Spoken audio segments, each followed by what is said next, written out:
Get internet on our gig speed network and add voice and TV for $34.90 more per month. Call or go online today. Good morning, America. Breaking overnight, roller coaster horror. This car derailing at Daytona Beach. 2 riders plunging more than 30 feet. We heard like a big bang and people screaming. Firefighters racing to save those trapped dangling above. The White House under fire. Backlash growing over its policies separating migrant children from their parents, using the Bible to justify it as they build new tent cities to house hundreds of kids. The heated exchange in the briefing room, and this morning, the bombshell new report blasting fired FBI Director James Comey as insubordinate for his role in the Hillary Clinton investigation. The Stranger Things star, Millie Bobby Brown, quitting social media after she cyberbullied the vicious attacks and the response this morning. Summer alert. The new warning about jellyfish. More than 1,200 people stung in Florida just this week. The surprising thing you should do if you're stung. And get ready for our party in the park with Pitbull, the sensational Mr. Worldwide, rocking our stage in Central Park. And wait till you see the surprise guest about to join us. Live in Times Square, this is GMA with Robin Roberts, George Stephanopoulos, and Michael Strahan. Good morning, America. Or as you said right before we went on the air, Happy Friday, everybody. Yes. Come on. I got a mic on. It's booming. I didn't want to hurt America's ears. That's it. We are ready to party, y'all, with Pitbull this morning. And so look at that giant crowd in Central Park. Yeah, and it's funny you should mention that, Robin, because it's actually our biggest crowd so far this summer. We've been counting more than 1,700 people all ready for Mr. Worldwide. And more when we go out there to That's join right. them, because excited for that. He's such an entertaining fella. But first, we're going to begin this Friday with that breaking news overnight. A roller coaster derailing at the boardwalk in Daytona Beach, Florida, leaving a car dangling from the track. You can see it there live. Those 2 riders falling more than 30 feet. 8 others rescued from the coaster. ABC's Victor Okendo is here with the latest. Good morning to you, Victor. Good morning, Michael. Those 2 passengers who fell more than 30 feet were rushed to the hospital as trauma alerts, as firefighters had to work quickly to rescue everyone else who was left dangling from the coaster cars. Overnight, a terrifying and chaotic scene in Daytona Beach. Panic breaking out on this amusement park's roller coaster. I got at least 2 people possibly hanging out on this roller coaster. That roller coaster, known as the Sandblaster, derailing. This car dangling off its tracks. 2 riders in the front car thrown 34 feet to the ground. The conditions of the victims unknown at this time. Bystanders hearing a loud crash, then racing over to the screaming passengers. You can see them here heroically holding the hanging car. It was chaotic, as you can imagine. The riders were very frightened. Firefighters rescuing 10 trapped riders one by one from a chain of 3 cars, crawling their way across the fire truck's boom to safety. 6 of them rushed to the hospital. It was this dangling by like a thread, like it was barely hanging on. Landon Metler was with her brother in line about to get on the coaster that derailed, but decided at the last minute not to get on. I heard a big loud boom and then a bunch of people screaming, and I looked over when I heard the crash and just saw the cart go straight down. According to a report from the News Journal, the 40-year-old's coaster was found to have numerous problems during a February inspection report. Now an investigation into what caused the cars to derail is underway. Again, the extent of the injuries is unknown, but all of the victims that were transported to the hospital were at least conscious. That's good to know. All right, Victor, thank you. Now to Washington and the growing firestorm over children being separated from their parents at the border. Our senior White House correspondent, Cecilia Vega, has the latest. Good morning, Cecilia. Hi, Robin. Good morning to you. It's been just 5 weeks since the administration started this zero-tolerance policy that separates families from their children from their parents, rather, and now they're running out of space to hold everyone. This morning, the tents are already up at this border crossing outside El Paso along the Texas-Mexico border. Soon, this is where hundreds of migrant children will be housed. Tent cities like this popping up because of a Trump administration zero-tolerance policy separating children from their parents who cross the border illegally. So many kids are now in custody, authorities are running out of room for them. the Attorney General using the Bible to justify it. I would cite the Apostle Paul and his clear and wise command in Romans 13 to obey the laws of the government. The crackdown leading to scenes like this. A former Walmart in Brownsville, Texas, now holding nearly 1,500 boys as young as 10 years old. They're only allowed outside for 2 hours a day. They can only make 2 phone calls a week. Jeff Sessions says their stays are short. But for boys like these, it's an average 56 days away from their parents. The controversy erupting in the White House briefing room. Where does it say in the Bible that it's moral to take children away from their mothers? I can say that it is very biblical to enforce the law. The exchanges turning contentious. I know it's hard for you to understand, even short sentences, I guess, and please don't take my words out of context.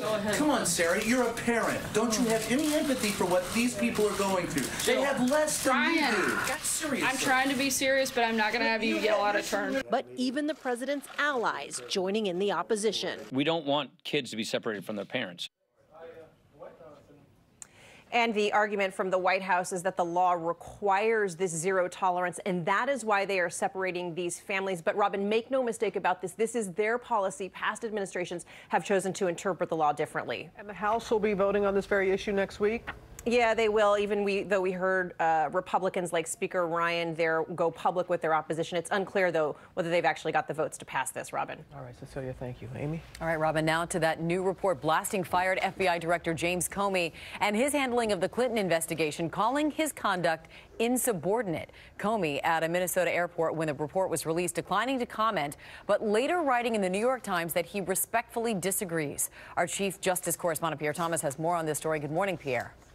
Amy, good morning. That report is searing and embarrassing for the Justice Department and the FBI.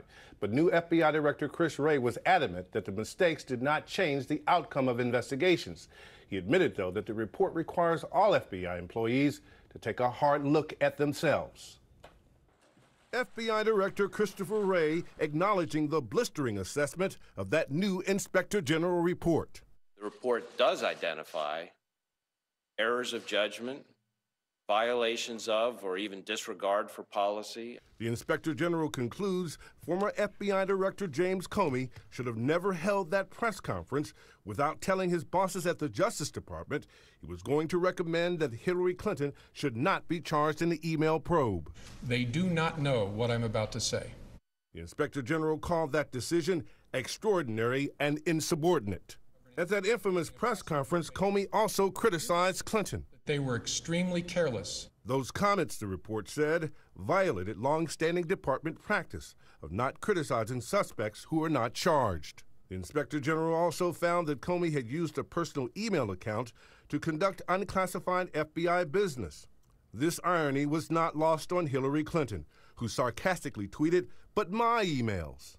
And on Comey's decision to announce that he was reopening the Clinton email probe just 11 days before the election, the former director is accused of rejecting long-standing department policy of not making announcements close to the end of election campaigns.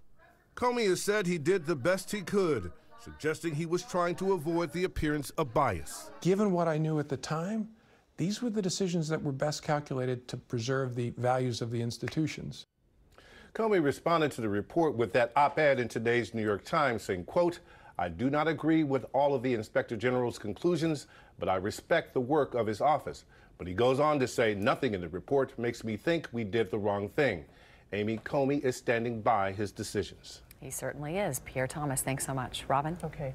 Now to President Trump facing a multi-million-dollar lawsuit by New York's Attorney General, making sweeping accusations against his charitable foundation. The president immediately slamming the lawsuit, which also names 3 of his oldest children as politically motivated. ABC's Kira Phillips has more. She's there in Washington for us. Good morning, Kira.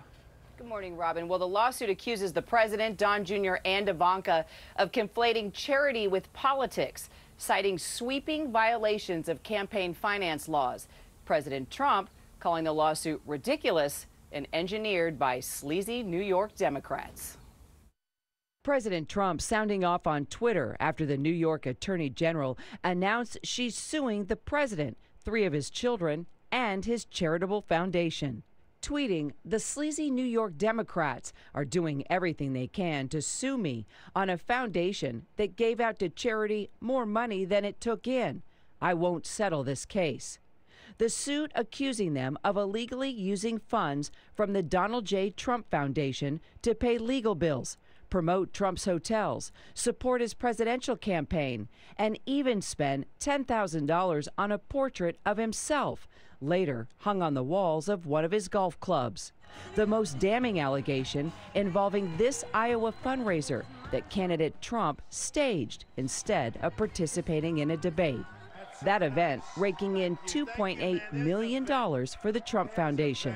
We love our vets. The lawsuit, citing this email from campaign manager Corey Lewandowski, requested the foundation to make grants in Iowa just days before the caucuses, asking, "Is there any way we can make some disbursements from the proceeds of the fundraiser this week while in Iowa?" Trump proudly presented at least 5 $100,000 grants to Iowa charities just days before the Iowa caucuses. So with $100,000, you can do a lot, right? Yes, sir. The White House says the suit is the result of an agenda against the president. That sounds outrageously biased. But the Attorney General insists the state just wants restitution. This is not either a sleazy or political action. This is a straightforward case of violation of the laws. Now, Robin, this isn't a criminal case and there are no criminal charges, but this still could sting. The lawsuit seeks to shut down the foundation, force the president and his kids to pay nearly $3 million in restitution, and also make sure they never lead a nonprofit for at least a decade. Robin? Kira, thank you so much. We're going to talk more about this with our chief legal analyst, Dan Abrams, who's also there in Washington. And we heard that the president, Dan, he believes this is politically motivated. Yeah, I mean, look, the allegation here is effectively that this was a shell foundation, that the treasurer didn't even know that he was the treasurer, that there were no employees of the foundation. And effectively, what the Attorney General is saying is that they were intermingling funds. He was using the funds from the foundation to, as Kira points out, support campaign costs, legal fees, etc. There are very specific rules and laws that exist when you have a not-for-profit organization, and you're simply not allowed to intermingle funds. You're not allowed to use it for other things, and that's going to become the legal question here. And as Kira also pointed out, this is a civil case. That's right. For now, this is just civil, meaning money damages to prevent the family from ever serving as leaders of foundations in New York, at least for the next year, or in Donald Trump's case, for 10 years, pay restitution. But the Attorney General has also referred this, for example, to the IRS and Federal Election Commission. So there could be in the future possible state or federal charges, but for now, this is just civil. Let's turn to the Justice Department's report that was very critical of the former FBI director. What's your bottom line on this, Dan? So this is a very long report, hundreds of pages, which evaluated the way that the Clinton email investigation went forward. And the only sort of declarative finding of wrongdoing was with regard to James Comey and how he went about doing what he did, meaning the announcement that he made in June, the announcement that he made in October of 2016. And it wasn't just that he made the announcement, it was what he said about Hillary Clinton. The rest of it talks about the appearance of bias, possible bias, etc., but that's a different issue than a finding. Yeah, and we'll see how it impacts the FBI's reputation. All right, Dan. Absolutely. Thanks very much. Michael? Okay. All right, thank you, Robin. Now to that urgent manhunt for a highway shooter in Seattle. Police looking for the gunman who opened fire on 4 cars. And now we're hearing the 911 calls from that chilling incident. ABC's Will Carr is on the scene in Seattle this morning. Good morning, Will. Good morning, Michael. Detectives have been combing this area, searching for clues, trying to get this suspect off the streets before this potentially happens again. And it comes as we're hearing those alarming 911 calls for the first time. Overnight, newly released 911 calls from drivers detailing the terrifying moments just after bullets ripped through their windshields, windows, and doors on a busy Seattle highway. What makes you say someone shot at you? Well, I have 2 bullet holes in my windows. Authorities say a shooter unloaded on 4 cars Wednesday from the side of the road. Did you hear any gunshots? No, all I heard was a pow when it went through my windshield and you have no idea blast everywhere. Amazingly, no one was hurt. Authorities swarmed the area, shutting down the highway and a runway at nearby SeaTac Airport. But the suspect got away. Detectives now canvassing this neighborhood with metal detectors, searching for shell casings they're hoping will connect them to the gunman. Does it appear the shooter was targeting specific drivers, or was this totally random? I mean, it's indicating that it was random because none of these four vehicles had anything to do with each other except for they were traveling the same direction on the same freeway at the same time. And as authorities continue to try to get this shooter behind bars, we're told they're looking at ballistics tests, trying to figure out exactly the type of gun used. Michael. And Will, do we know anything more about those other shots fired? So we know that back on June 6th, there was a report of shots fired in this area to the Sheriff's Department. Authorities now trying to find out if there was a link between these two reports. Michael. All right, Will Carr, thank you so much for that. Robin? All right, we have now that triumphant return to the baseball field. Louisiana Congressman Steve Scalise back in action exactly 1 year to the day since he was shot while practicing for the congressional baseball game, suffering life-threatening injuries. Now, before taking the field, he tweeted this photo saying, "I'm back in the game." And it didn't take long for him to find success on the field. The very first pitch, a grounder, right to Scalise. He fields it, throws it out to the first for the out, and then is mobbed by his teammates. A joyous moment, but turned out to be one of the few highlights for the Republicans. Final score 21-5. Whoa. Ouch, but at least they had that moment, Rob. Yes, they did. All right. They had that moment. And a great moment it was. A great moment it was. It certainly was. We're going to turn now to Ginger, who has more on those wildfires that are still burning out west and now a threat for flash flooding. That's the thing, Amy. We're going to go extreme. We're going to go with those extreme drought conditions, all the fires burning, and then flash flooding this weekend. So here I want to start you out in Silverthorne, Colorado. This is the Buffalo Mountain Fire. 91 acres burned. Some of the evacuations now lifted. Ramona, California, you've got the Hope Fire.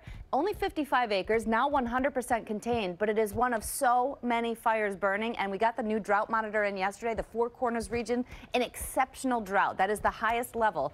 And then on the map, you're seeing a place like Durango that's had less than 1.5 inches of rain since the beginning of the year, now in a flash flood watch. And you go, okay, what's about to change? This is about to change. What's left of Bud is moving through Mexico, and it's out of the Pacific now. It's going to pour like a fire hose on parts of New Mexico, up into Colorado, and certainly into Arizona. Phoenix and Tucson haven't seen any rain since the beginning of March. All right, we've got a lot more to tell you about, but first we've got to get the weekend getaways brought to you by Old Navy.